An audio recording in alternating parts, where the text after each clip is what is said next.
So I was asked to speak about mission, and I had a decision ahead of me. I was talking to Peter Herbeck some about what to say. About a year, maybe 2 years ago now, I got an email out of the blue from a professor, a scholar, who was organizing a thing called the Oxford Handbook of Catholic Theology. Oxford is actually putting out a handbook on Catholic theology, believe it or not. And he said, we wanted to invite you to write the article for the edition on mission and evangelization. And he said, now I know this isn't your scholarly field, but I've heard through the grapevine that you know something about this. And so I took this as a challenge, and I actually spent a while just doing a lot of reading and research. I was telling someone, I think I read 17 church magisterial documents of the 20th century on mission and evangelization. That's a lot of documents. And I decided in giving this tonight, I thought I would read those to you. No, I'm just kidding. I decided I wouldn't read those to you, and I wouldn't give the kind of long quotation sort of approach about what the church says on mission. I'll make a few references, but rather than that, I'd like to speak about the actual doing of mission. Really, what it means, what it takes, what it's like, a few examples, how you might think about it, and maybe make some strides toward engaging mission yourselves more fully. So that's my goal. Now, just a starter on this before I get going. Whenever you talk about mission, I find, especially in Christian circles, and that I spend a lot of time in different contexts. Many are all Catholic, but I'm in a lot of ecumenical environments with Orthodox and Protestants, and mission's a big thing for everybody, especially these days. I find that there are kind of two kinds of people in the world. Those who pay no attention to mission at all, it's just not on their radar, not the least bit concerned about it, it's just not a word in their vocabulary. And those who, when they really engage it, it becomes almost like this huge burden they carry around.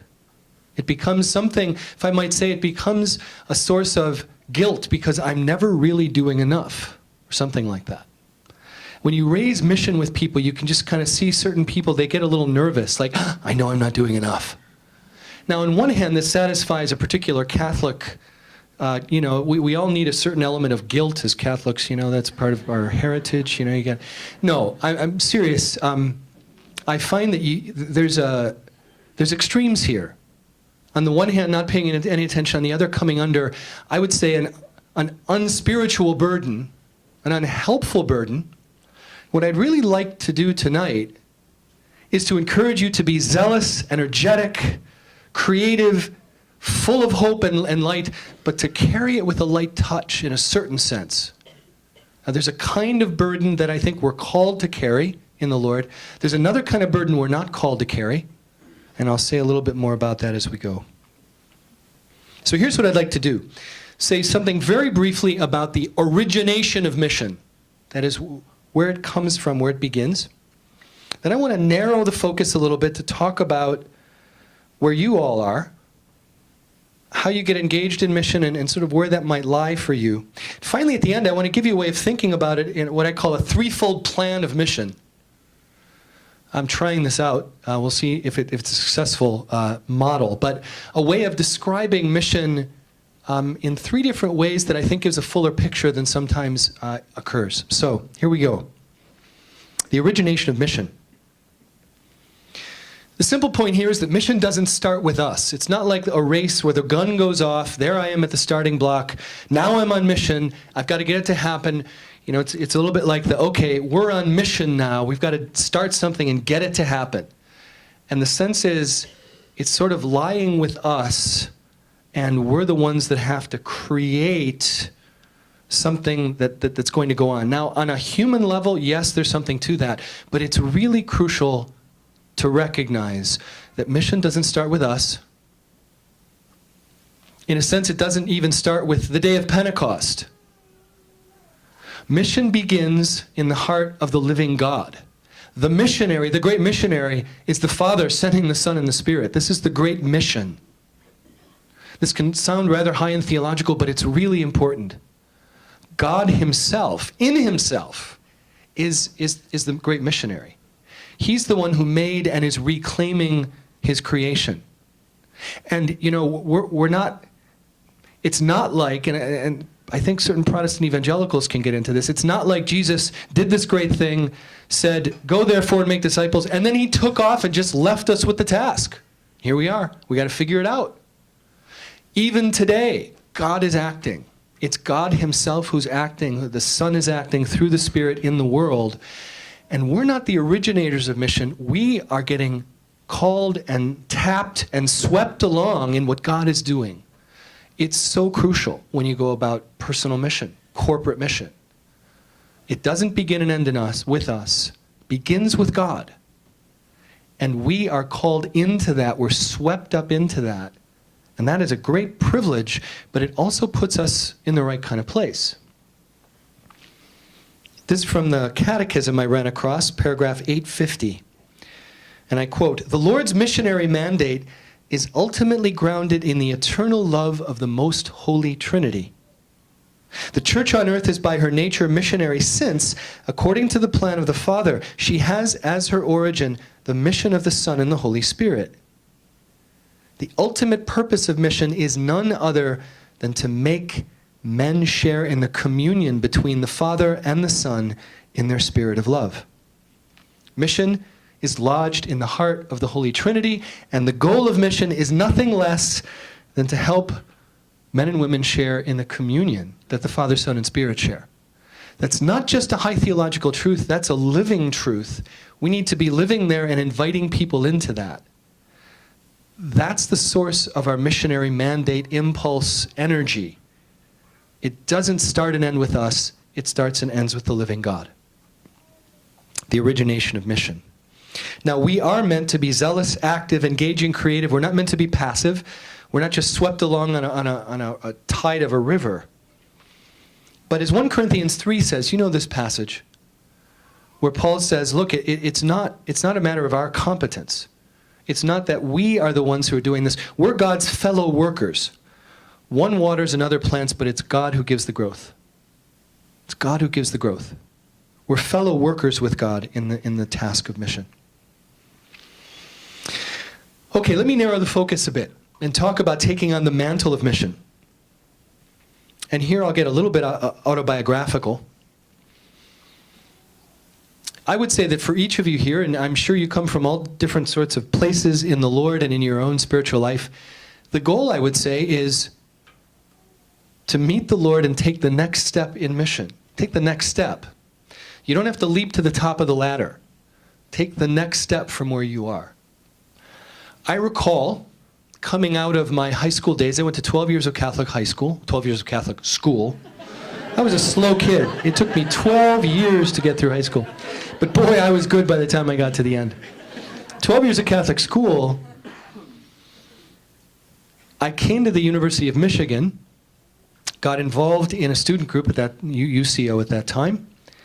And one of the things that they did was they did a thing called evangelism. And this scared the living daylights out of me. I remember saying to myself, I would do anything rather than that. I mean, absolutely anything. Don't ask me to do that. For whatever reason, I just didn't want to do that. That's where I was at the time. I needed to meet the Lord more personally. I needed to grow in confidence. I needed to shake some of my fears and concerns and how I looked. That all took some time. But I grew by stages. And I'm grateful that the people I was around didn't stand me up the first day to kind of give some grand testimony of God's work in my life. I wouldn't have had anything to say at that point. But you know, I took a step. And my first step was just to come around, was to be around a group that was doing it. And you pick up a lot, you know? And I began helping and serving. I was the one who, you know, I'd come and I'd set the tables and I'd do this and do that and fix these things, and I'd let the other folks do the real work. This is the 18-year-old who was still scared stiff. Well then, you know, I took the next step. I began inviting people that I knew. I wasn't yet in a place where I could talk to them very much, but I began just inviting them. That was my next step. As I got a bit better at that, I got to know the Lord more, I got more comfortable. I began to step in and actually I started to speak. I stood up for the first time and actually gave testimony to what God had done in my life. And that was a terrifying thing. But it took me the next step.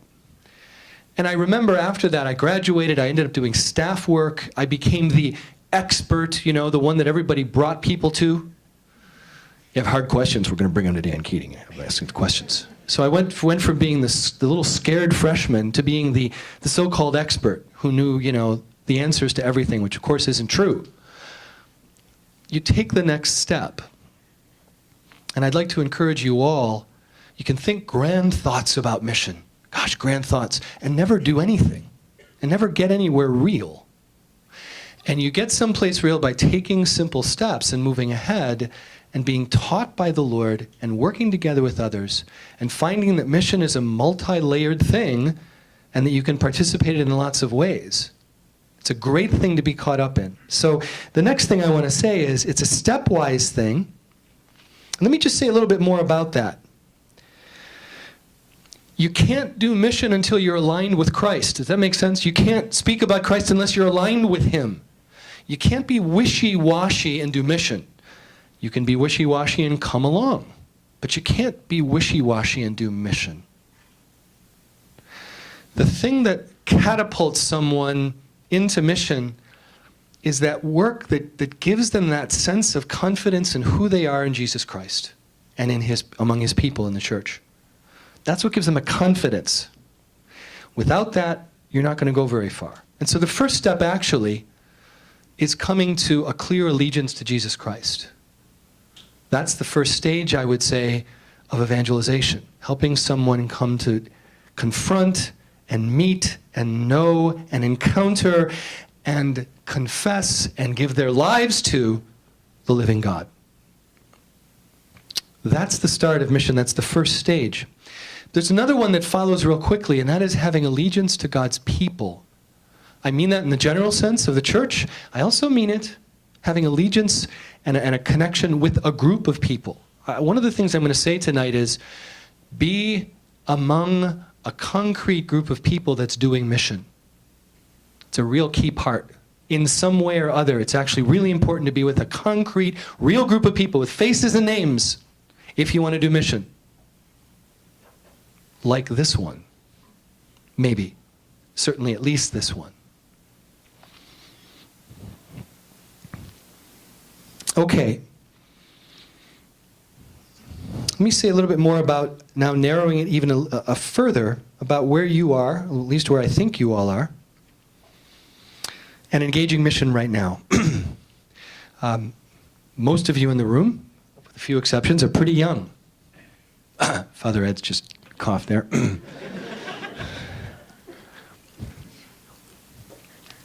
Many of you are still finding your state in life. Possibly a whole set of you are still trying to decide what that is. A set of you may have concluded what that is, but haven't found your way into what you've concluded it is.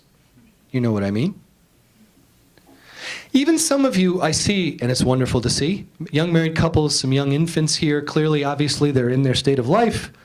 But even there, for a lot of young married couples, there's still a fair bit of instability. Where are we going to live? What kind of job we're going to have? You're not necessarily very well set for where you're going to be. In other words, most of you are in a situation of a lot of flux. Not everything is nailed down. You're still looking forward probably to a time when things may get clearer and you're set for a kind of longer run in a particular state in life. Yeah?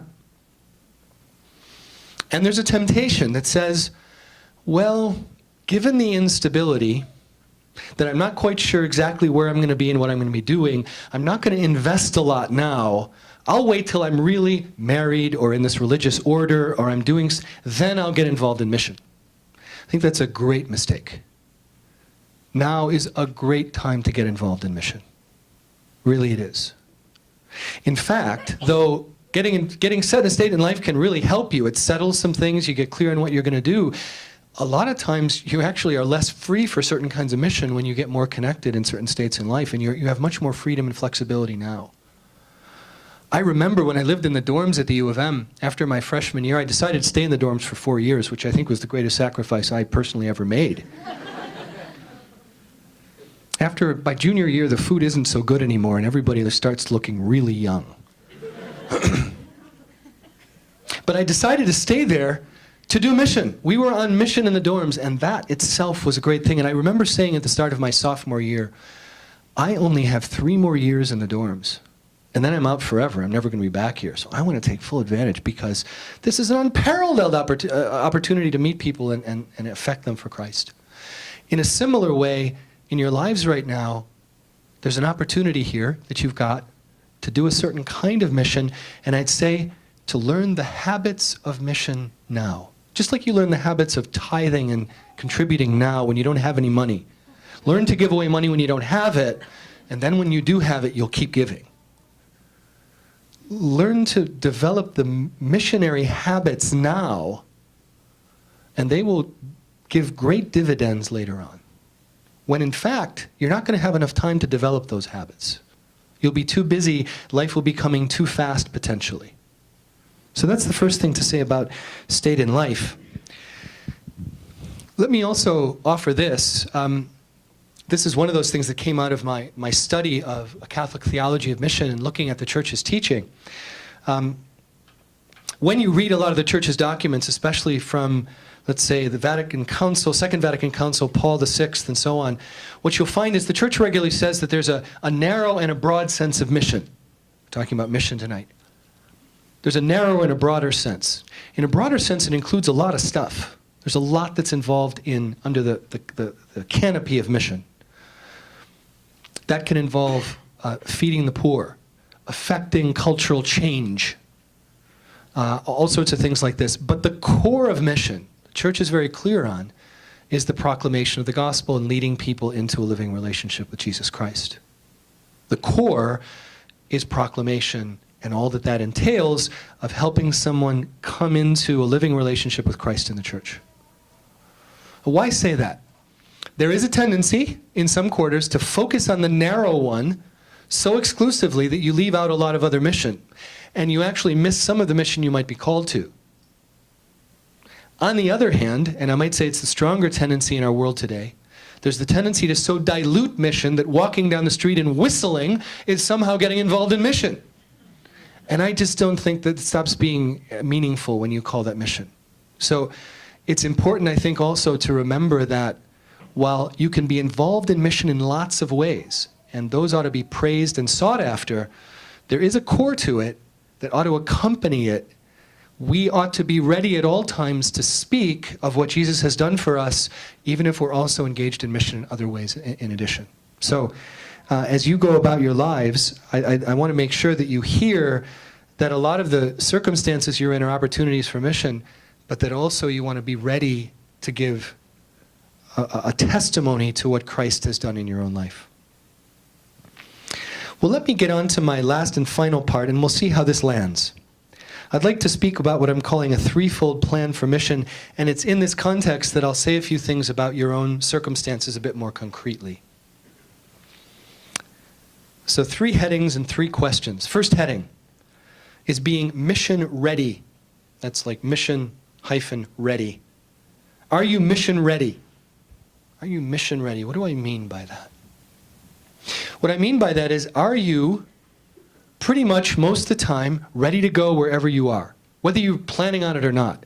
Are you the Lord's servant, his son or daughter, who wherever you are, whether it's at work, on a holiday, on a cruise, in the restroom, wherever you might be, are you mission ready? Or do you have to kind of get yourself together and take about 2 hours to get prepared? Or go on a retreat first, or something like that? Are you mission ready? Folks, the Lord wants us to be mission ready. Now, I've had some humorous experiences in this regard. For many years, I was doing full-time student ministry work, where a lot of my work was to announce the gospel, to work with people individually, to talk to them about Christ, and to help them come into a personal relationship with him.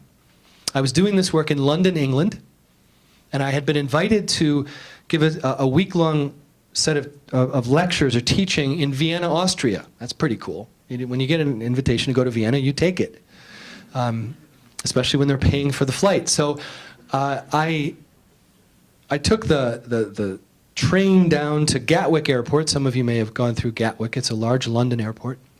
Had to get there early in the morning. I got there, everything went great, which almost never happened. I got right in, got my bags in, I'm all set. I've got like an hour and some before the flight leaves. And so I order a nice cup of coffee. I buy a newspaper, I like the International Herald Tribune. And I sat down and I'm just in heaven. It's like, this is great. I'm sitting here at the airport reading my newspaper, drinking my coffee. And I was just, this is great. And then a voice comes over the loudspeaker. And it says, there will be a Catholic Mass held in the airport chapel starting in 5 minutes for anyone who would like to go.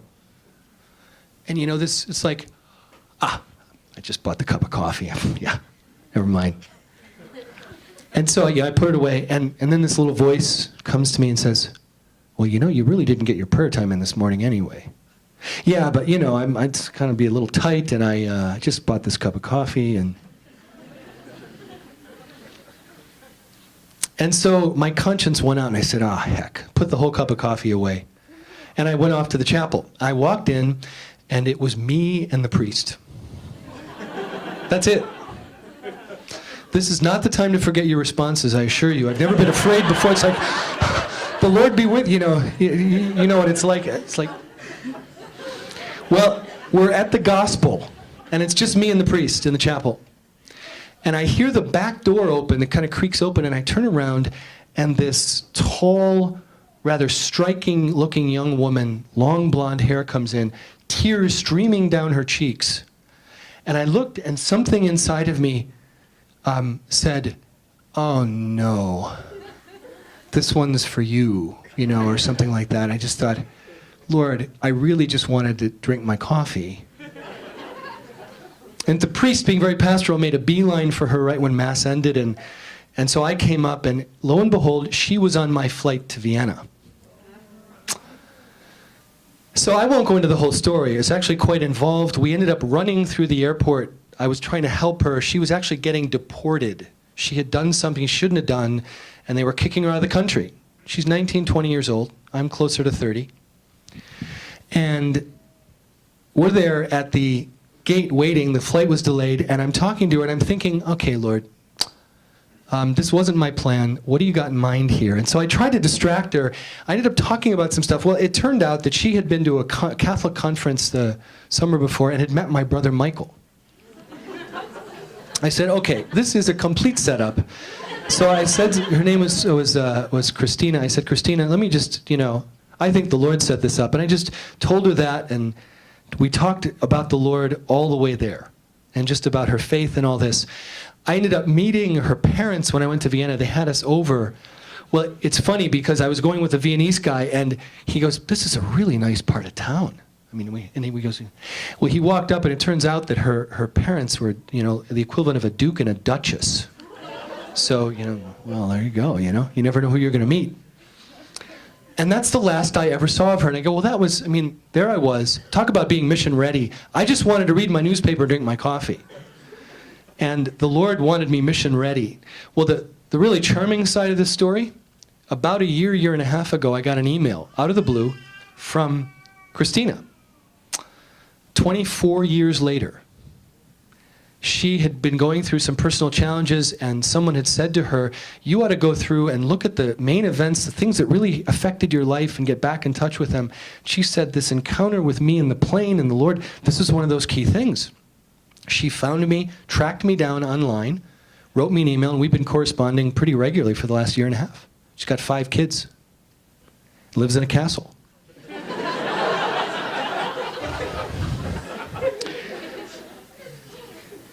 Are you mission ready? It's the first question. Are we mission ready? This comes from being a true disciple. It's not just what you're assigned to do or doing a set thing. Are you ready to help to push the car out of the snow, to comfort the person at the airport, and see what the Lord opens up? Without pushing, without trying to get something to happen, are we mission ready? This is the first thing I'd like to challenge us in. Whether you're brand new or whether you're a professional evangelist, we're all called to be mission ready, and the challenge is no less difficult for the professional evangelist than it is for the one who's just, the baker down the street, to be mission ready. Okay, now, what I want to say is, As good as being mission ready is, that's not all there is to it. It's not like, hey, I just want to be flexible, God will use me, that's it. There's more to it than this. Secondly, the second part of the plan for mission, your personal mission. And by this, I don't mean just I got this call from God, it's my personal mission.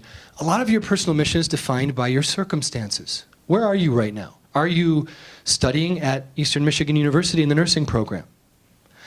Are you doing graduate work somewhere as I don't know, social work in law? Do you have a new job as an accountant? Are you a stay-at-home mom right now, raising young kids and starting a homeschooling program, that's going to occupy a good number of years? What are your circumstances? This says a lot about your personal mission. So the thing I want to challenge you to think about is to be, I'm going to use these two words, strategic and creative about your personal circumstances. A lot of us, I'd say, just go, oh God, I'd like to be used, here's my circumstances, and we never think another thought about it. I'd like to encourage us to be strategic, that is, really think about it, and creative. And ask the Lord, and maybe talk to some others, how can I use my circumstances, whatever they are, for the sake of the Lord? Your circumstances right now describe a certain sphere of personal mission. What is it? You know, or you're called to find out. And I do think here the Lord wants us to use our minds to be thoughtful. How can we actually engage in this mission? Personal mission, concrete circumstances. I was faced with this again, funny enough, after I'd done a lot of study and I thought I was done. Lo and behold, I ended up doing a doctoral program in Oxford. And I was a full-time student again for 3 years, and I'm in my late 30s. I felt like an old guy, just an old guy with a bum leg kind of dragging it along. All the students around me in my college were quite young. And I remember thinking, like, I'm out to pasture, I'm beyond all that stuff. I'm just going to do my studies and get out. And I got a check in my spirit saying, no, Keating, you can't get away with that. You're here. You got to look for what kind of mission the Lord wants you to have right here in the college. We had about 30 undergraduates connected to our little Franciscan college. It was Greyfriars College in Oxford. Most of them were little pagans, even if they had Christian or Catholic backgrounds. And so one of the things we did, it took a while to befriend them. I was 18, 20 years older than most of them. But we got along well. I got to know a set of them. And we decided to run a little Bible study in our house. And we ended up getting about 5 or 6 of those 30 along regularly to a Bible study for a year or two. And one of the men there really met the Lord. He came along to a retreat, and it wasn't a great deal, but it was a way of saying, look, here are my circumstances now. What am I going to do? How can I use these for mission? This is the question I'd like to have us wrestle with. And you don't have to go finding it because it's right there in your life. You have to ask, Lord, what have you given me to do? How can I make use of the circumstances I'm in to support mission, to speak to others, to encourage? What can I do for personal mission? That's number 2. Number 3, threefold plan. Common mission. Are you involved in some kind of common mission? You've got mission readiness, you've got personal mission. There's also a common mission. Why do I mention this? There's another side of mission work that isn't just my circumstances, and it's actually being engaged with other believers, other faithful Catholics in the work of a greater common mission. This is something I learned early on, right when I started, that on my own I can do only so much. The Lord can use me, but I can do so much more when I'm joined to a bunch of other people. The gifts can be used. I still recall we used to, in the dorm, you'd meet someone and you'd get to know him and you'd kind of say, I'd love to have him meet so-and-so. I think that would be great. And we used to arrange accidental encounters down by the ice cream snack bar in the dorm. We'd bring friends down and I'd phone my friend and, hey, can you be down here about 10 o'clock? And, hey, nice to see you, Jim. Would you let me my friend here, Because this person was going to be much better at influencing my friend than maybe I could be. Common mission. Are you involved in some common mission? What could this be? Well, maybe an outreach to sort of young folks, young professionals, kind of like this.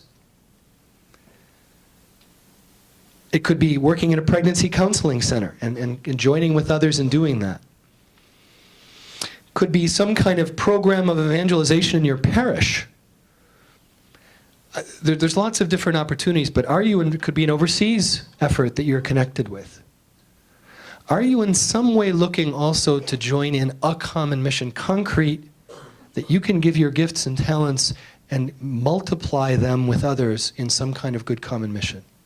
So, mission readiness, personal mission due to your circumstances, and some kind of corporate mission that you decide to engage in and give your own talents and gifts toward.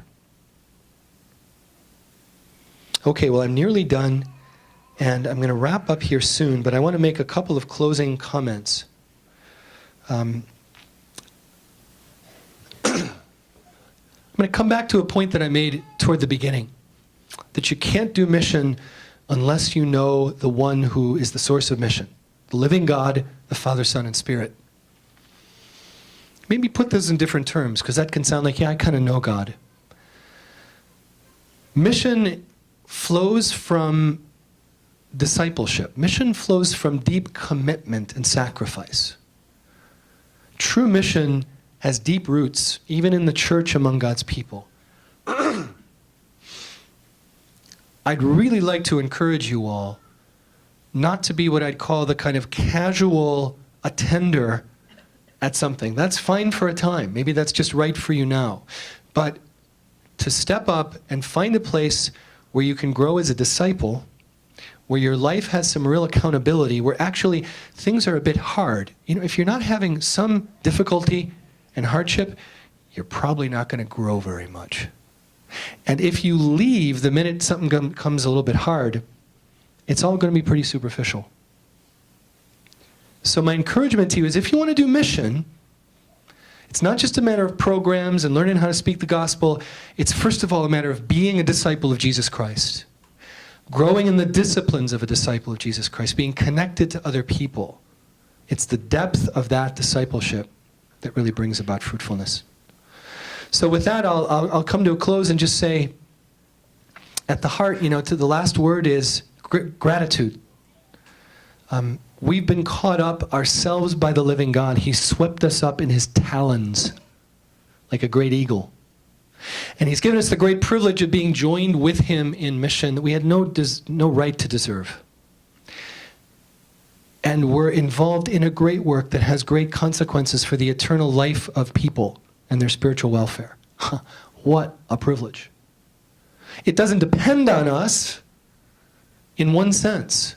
On another sense, we're called to it, and we ought to take that with great regard, not with guilt, but with the right kind of sense of call and seriousness and gratitude that leads us to gratefully and with what I'd like to say a light step and a fresh heart bring the gospel of Jesus Christ to many others. So let's see. I don't know if the plan is to just end or if there's a time for any questions.